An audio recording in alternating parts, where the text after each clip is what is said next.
आदरणीय दाजुभाइ दिदीबहिनी र बुवा आमा तपाईहरू सबैजनालाई प्रभु यीशु ख्रीष्टको नाउँमा जय मसीह अभिवादन अनि बारक मोर। साथै तपाईहरूलाई यो आउँदै गरेको क्रिसमसको शुभकामना दिन चाहन्छु। साथै 2021 सालको नयाँ सालको पनि हार्दिक शुभकामना दिन चाहन्छु। परमेश्वरले हामीलाई यो 2020 भरि परमेश्वरको सुरक्षा र परमेश्वरको अनुग्रह हाम्रो जीवनमा रह्यो। परमेश्वरलाई हामी धन्यवाद दिन्छौँ। साथै परमेश्वरले हामीलाई अब यो 2021 मा हामी प्रवेश गर्न लागिरहेको छौँ र हामी यी दिनहरूमा यो क्रिसमसको सिजनमा छौँ। परमेश्वरलाई हामी धन्यवाद दिन पर्छ। आज जहीँ तहीँ बजारहरू बिस्तारै सजिने क्रममा छ। क्रिसमस ट्री जहीँ तहीँ बजारमा तपाईले देख्न सक्नुहुन्छ। तपाईको चर्चमा तपाईले क्रिसमस ट्री स्टार सजाइसक्नु भएको छ। यी सबै कुराले यीशु ख्रीष्टलाई हामीले हाम्रो व्यक्तिगत जीवनमा, हाम्रो परिवारमा, हाम्रो मण्डलीमा हामीले यीशु ख्रीष्टलाई स्वागत गर्न गइरहेको छौँ। आज म तपाईहरुको बीचमा क्रिसमस किन भन्ने विषयमा कुराकानी र बातचित गर्न गइरहेको छु। र यो भन्दा अगाडि म तपाईहरुको बीचमा पवित्र धर्मशास्त्र बाइबलबाट एउटा खण्ड पढ्न चाहन्छु। मत्ती 1:21 पद, जहाँ यसरी लेखिएको छ, तिनले एउटा पुत्र जन्माउने छिन् र तिमीले उहाँको नाउँ यीशु राख्नेछौ, किनभने उहाँले आफ्ना मानिसहरूलाई तिनीहरूको पापबाट बचाउनु हुनेछ। यहाँ साह्रै राम्रो कुरा लेखिएको छ। पापबाट बचाउनको लागि यीशु ख्रीष्ट यस धरतीमा आउनुभयो। पहिलो कुरा, क्रिसमस किन? यीशु ख्रीष्ट पापबाट उद्धार गर्नको लागि, हामीलाई मुक्ति दिनको लागि, हामीलाई क्षमा गर्नको लागि यस संसारमा उहाँ स्वर्ग छोडेर आउनुभयो। यीशु ख्रीष्टले मात्र तपाईं र मलाई पापबाट उद्धार गर्न सक्नुहुन्छ। आज हामी हाम्रो चर्च भवन, हाम्रो घर हामीले सजाइरहेका छौँ। उद्धार र मुक्ति स्टार, क्रिसमस ट्री सजाउले दिन सक्दैन। यो कुरा हामी सबैजनालाई थाहा छ। उद्धार र मुक्ति अनि पाप क्षमा मण्डलीले पनि दिन सक्दैन। धर्म, संस्कार, विधि विधान र परम्पराले दिन सक्दैन। तर यीशु ख्रीष्टले मात्र तपाईं र मलाई पापबाट छुटकारा दिन सक्नुहुन्छ। यीशु ख्रीष्टले मात्र तपाईं र मलाई मुक्ति दिन सक्नुहुन्छ। यीशु ख्रीष्टले मात्र तपाईं र मलाई पापबाट क्षमा गर्नुहुन्छ। हामी बाइबलमा त्यस्ता धेरै उदाहरणहरू हामी देख्न सक्छौँ। पापमा फसेको, पापमा गिरेका मानिसहरूलाई यीशु ख्रीष्टले त्यो पापबाट छुटकारा दिनुभयो। ती मानिसहरूलाई प्रभु यीशु ख्रीष्टले प्रेम गर्नुभयो। यसको मतलब यो होइन कि हामीले हाम्रो चर्च भवन सजाउनु हुँदैन भनेको होइन। यो हामी गर्न सक्छौँ। हामीले हाम्रो चर्च भवन हामी सजाउँछौँ, क्रिसमस ट्री राख्छौँ, हामी चर्चमा स्टार राख्छौँ। यी कुराले यीशु ख्रीष्टलाई हामीले स्वागत गरिरहेका छौँ। तर यो सजावटमा हामीले यी कुराहरू सजाउँदै गर्दाखेरि हामीले हाम्रो प्रभु यीशु ख्रीष्टलाई हाम्रो हृदयमा, हाम्रो परिवारमा, हाम्रो चर्चमा साँच्चै नै हामीले कतिको सजाइरहेका छौँ। उहाँले मात्र तपाईँ र मेरो पापबाट हामीलाई छुटकारा दिन सक्नुहुन्छ। यीशु ख्रिस्टले मात्र तपाईँ र मलाई बचाउन सक्नुहुन्छ। त्यसै कारण यीशु ख्रिस्ट आजभन्दा 2020 वर्ष अगाडि यस धरतीमा उहाँ आउनुभयो। त्यसै कारण आज हामी क्रिसमस मनाइरहेको छौँ। हामी यो सिजनमा छौँ। हामी खुसी र आनन्दित भएर हामी परमेश्वरको राज्यमा हामी अगाडि बढ्न सक्छौँ। क्रिसमस मनाउने परम्परा एडी 325 पछाडि सुरु भयो। आज यीशु ख्रिस्टको जन्मदिन संसारको हरेक मानिसहरूले क्रिसमस मनाउँछ। क्रिसमस शुभकामना आदान प्रदान गर्छ। संसारको 1/3 जनसङ्ख्याले क्रिसमस मनाइरहेको छ। क्रिसमस मनाउनको लागि तयारी गरिरहेको छ। परमेश्वरलाई हामीले धन्यवाद दिनुपर्छ। यति मात्र होइन, यीशु ख्रिस्ट हाम्रो पाप क्षमा गर्नको लागि मात्र आउनु भएन, हामीलाई उद्धार र मुक्ति दिनको लागि मात्र आउनु भएन। यीशु ख्रिस्ट दोस्रोमा यीशु ख्रिस्ट तपाईँ र मेरो असल साथी, असल मित्र हुनको लागि आउनुभयो।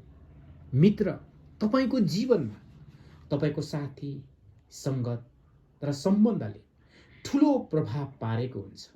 तपाईँ सँगै हिँड्ने, तपाईसँगै काम गर्ने, तपाईसँगै पढ्ने, तपाईसँगै खेल्ने, घुम्ने, तपाईसँगै बस्ने, तपाईका धेरै साथीहरू तपाईका वरिपरि हुन्छ।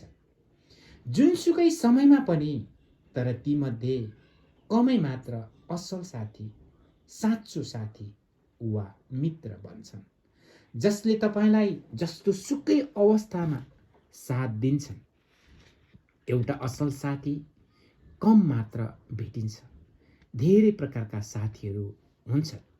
सुखका साथीहरू, सुविधाका साथीहरू, साँचो मित्रता, यी मध्ये तपाईँ कस्तो हुनुहुन्छ र तपाईँका साथीहरू कस्ता प्रकारका छन्, तपाईँले सजिलै पत्ता लगाउन सक्नुहुन्छ। सुखका साथीहरू यस्ता हुन्छन् जसले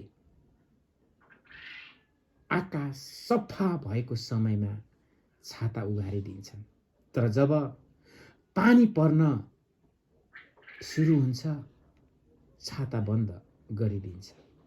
एउटा घटना म तपाईको बीचमा राख्न चाहन्छु। सायद तपाईले धेरै अगाडि सुनिसकेको हुन सक्छ। ध्यान दिएर सुन्नुहोस् है त।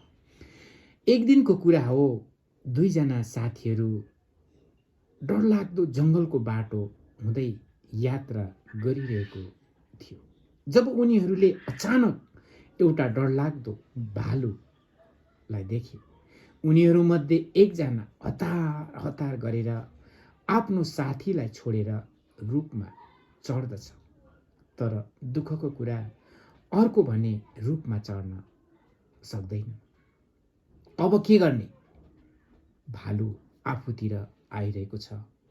त्यसकारण ऊ भुइँमा लास जस्तो भएर सुतिदिँदछ।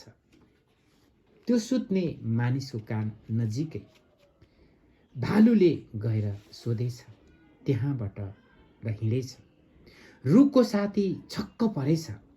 त्यसपछि पहिलो मानिस रुखबाट उत्रेर उसँग सोधेछ, भालुले तिमीसँग के भनेर गयो? उसले जवाब दियो, यस्तो साथीको विश्वास कहिले नगर्नु, जसले तिमीलाई खतराको समयमा त्यसको सामना गर्नको निम्ति तिमीलाई एक्लै छोडिदियो र ऊ रुखमा चढायो र आफ्नो ज्यान बचायो। यो उदाहरणले एउटा स्पष्ट शिक्षा दिएको छ। सुखका साथीले आपद विपदमा साथ छोड्छन्। यस्ता साथीहरू त्यतिखेरसम्म मित्रको साथमा रहन्छन् जबसम्म मित्रतामा खुसी आनन्द रहन्छ।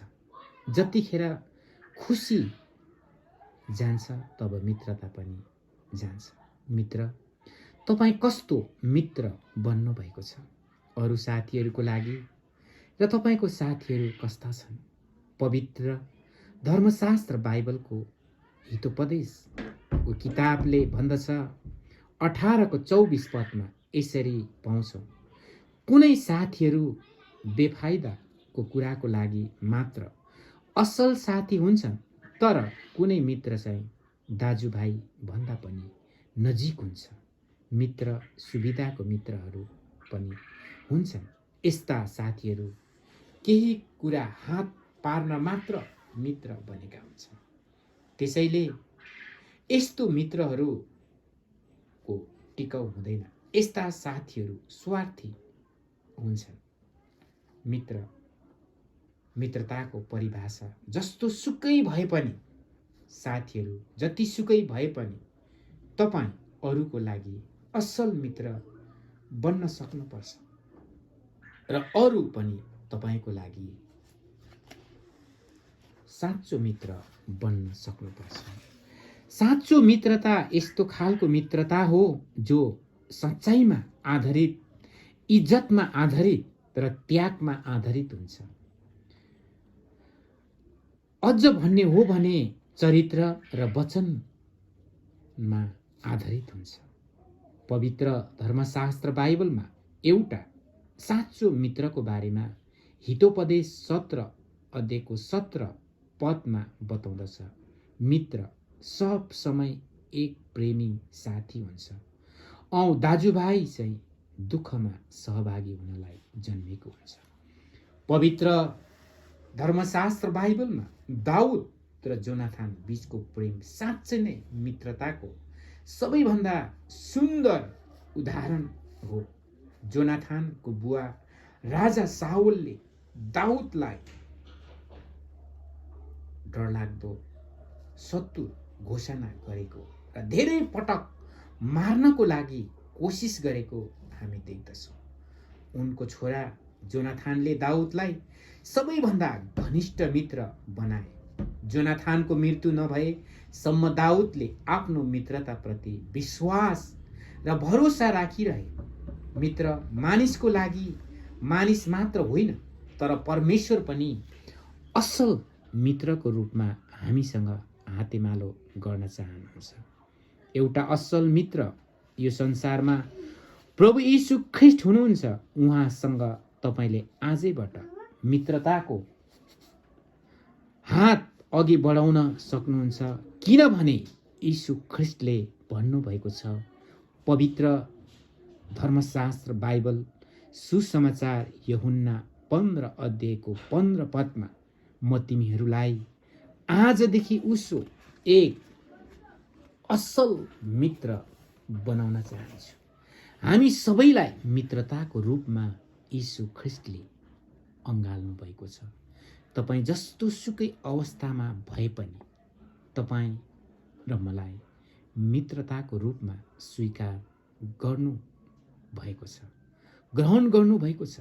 के तपाईँ पनि आज यीशुलाई एउटा असल मित्रको रूपमा स्वीकार गर्न चाहनुहुन्छ भने उहाँ तपाईँ र मलाई एउटा असल मित्र बनिराख्नको लागि यस संसारमा आउनुभयो भन्दै आजको वचनलाई यहीँ राख्न चाहन्छु र तपाईबाट बिदा हुन चाहन्छु। परमेश्वरले तपाईहरू सबैजनालाई आशीर्वाद दिनुभएको होस्। धन्यवाद।